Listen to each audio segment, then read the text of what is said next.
dear students, welcome back to my class. In the series of learning programming in C, in the previous video, we have discussed different types of user-defined function. We have seen function without argument, without written. A very simple function. Function with argument and with written, some complex one. And another two types, which is function without arguments but with written. That is with the local variable and global variable concept. And function with argument and no written. Now it's time to see the one more type of user-defined function, which is recursive function, or what we call it as recursion. So in today's video, we will discuss about recursion. There are many things to learn about recursion, and we will do that, we'll deal with that one by one in separate videos.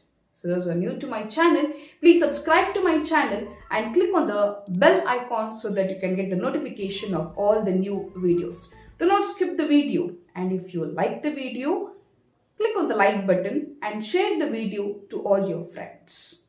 So first of all, what is recursion? So we call it as recursive function.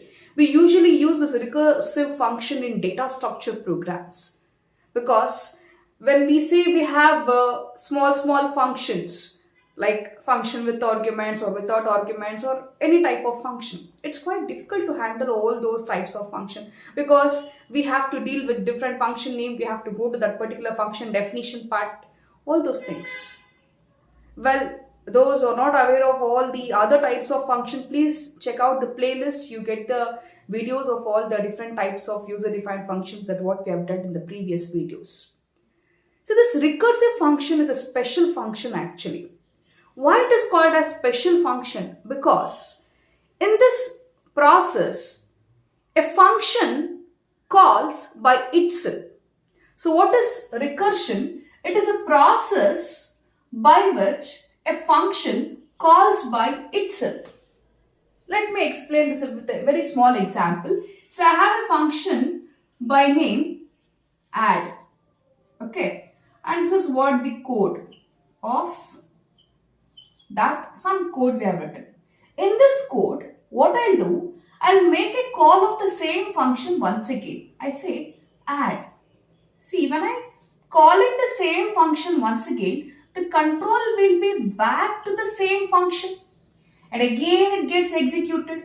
Again some statements, again a function call, again get back to this. It goes on. This is what a recursive process, a function which is calling by itself. But if the process goes on like this, if it goes on calling the same function, where is the termination point? So there are some cases that what we need to follow here with respect to recursion.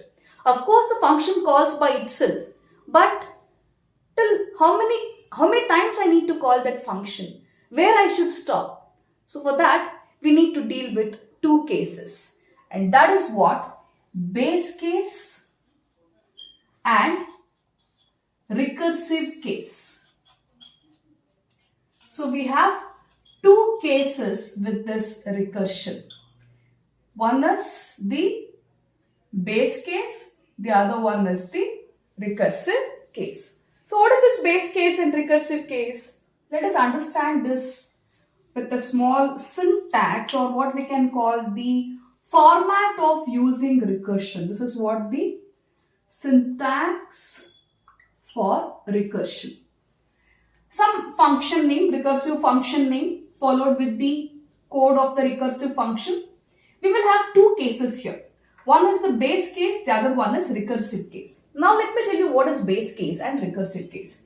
Base case is the case which tells the compiler that you need to terminate the recursion. So here we have some termination condition. So we will have the condition, and this termination condition, you should have that very carefully. So some termination condition will be applied there so that the recursion stops. Where recursive case is one which will make the function to call again and again. So here we'll have the code for recursive call. So we will have the code for recursive call. So this base case will have some condition which tells to terminate the recursion, and recursive case will have the code for recursive call. That is the process in which the function calls by itself. So based on these two cases, so if the base case is equal to true, then terminate the recursion. If not, come to the else part, have the recursion code, recursive call, where we will make a call to the same function once again. That is the function. Say for example that recursive function, it may be any name that what we have. That recursive function with some argument list, it is the shortest form of the function I can say, where it will get back to the same function once again. Once again come, if it is satisfying the base case, then you terminate. If not, have a recursive call. Then again call to the same function. Check the base case, again, if true, execute, else come to recursive call. Again get back to same function. If base case true, then stop the recursive process.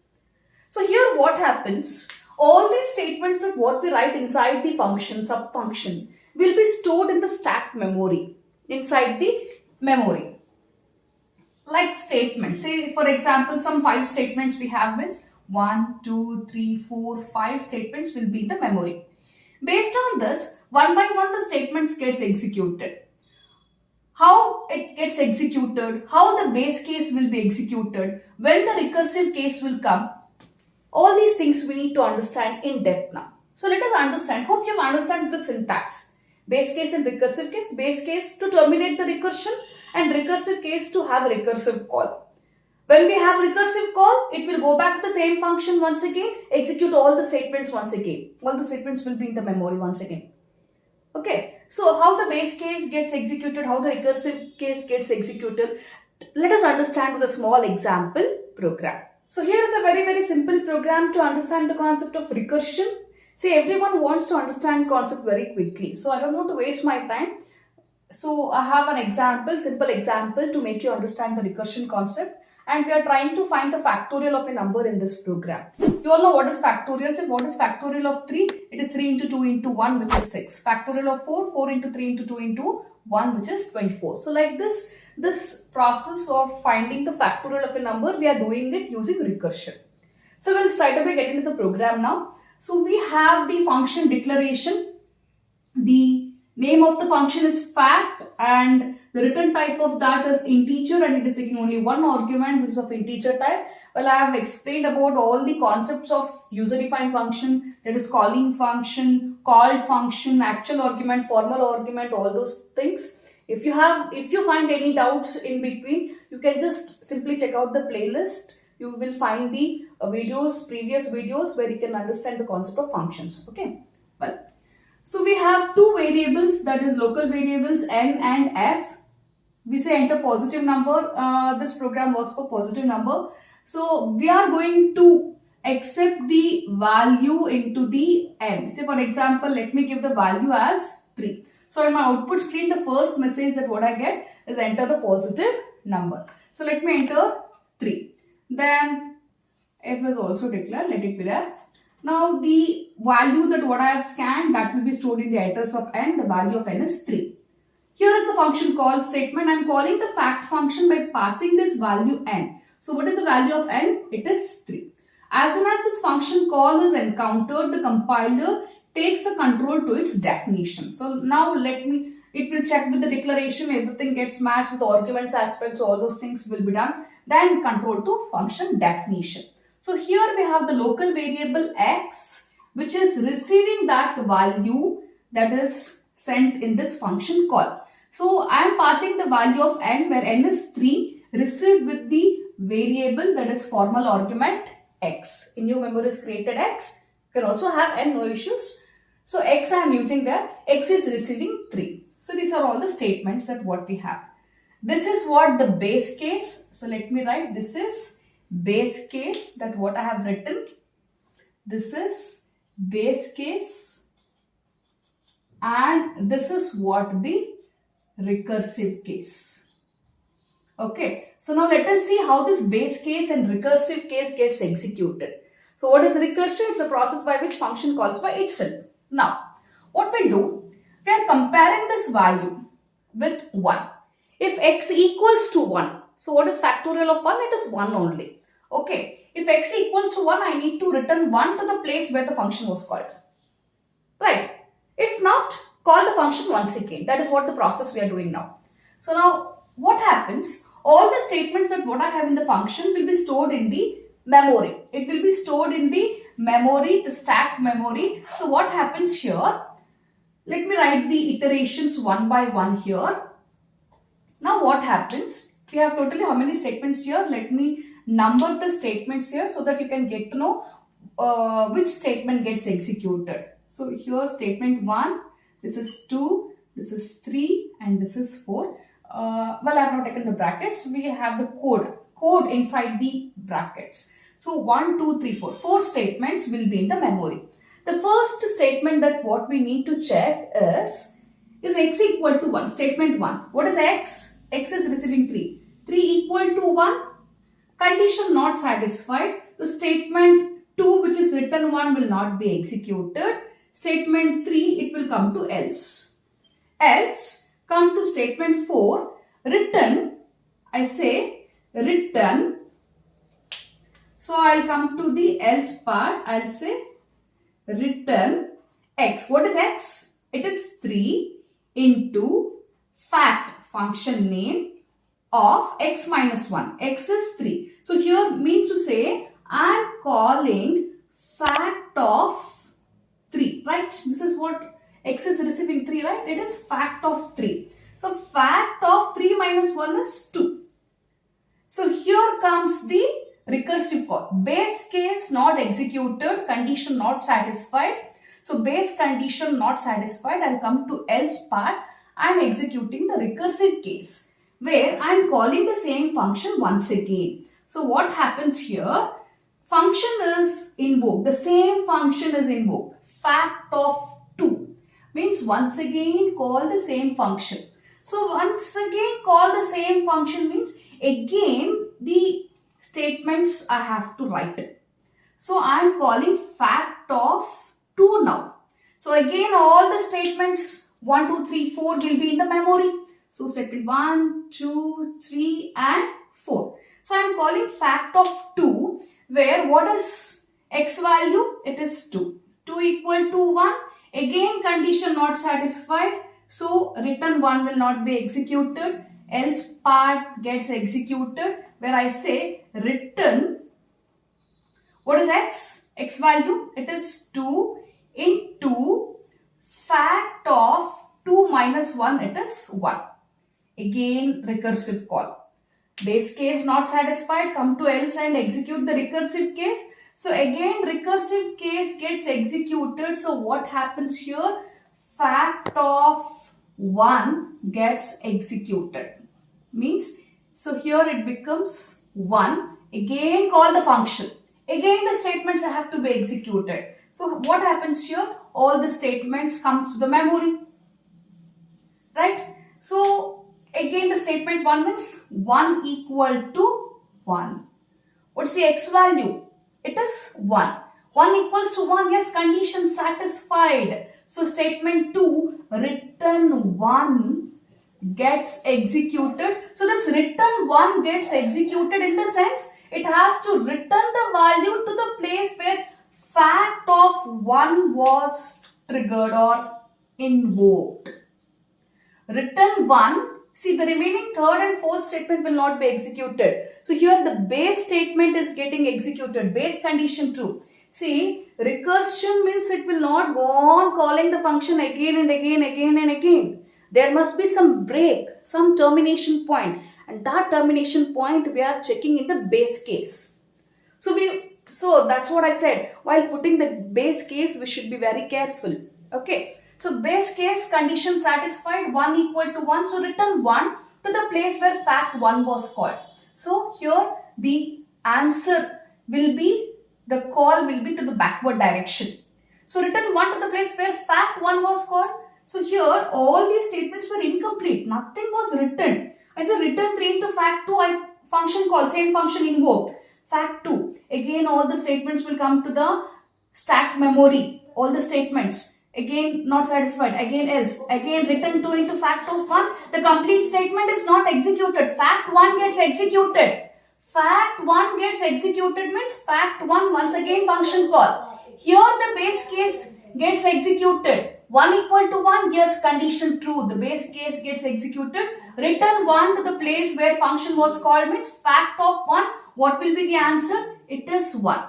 Now compute. Return 2 into 1. What is 2 into 1? It is 2. Return this value to the place where fact of 2 was called. Come to this point. What is the answer for this? It is 2. Return 3 into 2. It is 6. Where? To the place where fact of 3 was called. Means here. So what is the answer for fact of 3? It is 6. The answer stored in F is 6. Factorial. See here. Now it is going back to the place where the actual function call was done. Right. So here I say return 6. In all these cases, these statements were incomplete here. So return 3 into fact of 2, I went to fact of 2. Again, all the statements gets executed. Return fact of 1, once again same function means all the statements gets executed. But here, once a base case condition gets satisfied, the remaining statements will not be executed. Right. Again, come back to this place. Right. Then return to the place where the previous. If there are some other statements also, the statements will be pending here. This statement will be executed. Some statement it will take, and based on that some other statements will be executed, remaining statements. We will see one more example for that. So here I have taken a very simple example. So return means it will come to this point. Compute this, again return. Compute this, again return here. Print the value, factorial equal to percentage d, print the value of f, that is 6. This is what the recursion process. So when a function calls by itself, the statements once again will be put into the memory.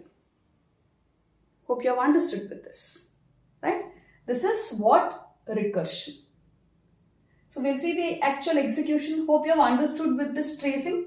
You can just try out this tracing once again for a better understanding. So here 6 will be printed. So it will go back once again to the backward call, and finally I am going to get the result. So let us see the execution of this. So here is the complete program. So this is what the function declaration. The function name is fact, return type is int, and one argument of integer type. And here is our function call. The function call will return the result, and that will be assigned to f.